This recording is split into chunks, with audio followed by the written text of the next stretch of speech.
जम्मू के बख्शी नगर में स्थित गवर्नमेंट मेडिकल कॉलेज जीएमसी अस्पताल एक पुराना और व्यस्त अस्पताल है। दिन में यहाँ मरीजों की भीड़ लगी रहती है, डॉक्टर और नर्सेस भागदौड़ करते हैं, लेकिन रात होते ही अस्पताल का माहौल बदल जाता है।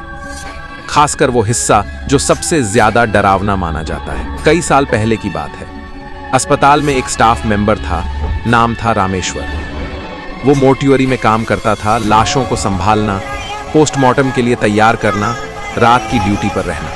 रामेश्वर को नींद बहुत आती थी। दिन की थकान से रात में वो अक्सर मोर्ट्यूरी के अंदर ही एक कोने में लेटकर सो जाया करता था। आसपास ठंडी ठंडी लाशें पड़ी रहती, लेकिन उसे आदत हो गई थी। वो सोचता था, मरे हुए इंसान तो कुछ नहीं करते। एक रात की बात है, घड़ी में करीब 2 बज रहे थे। बाहर ठंडी हवा चल रही थी, अस्पताल के गलियारे सुनसान।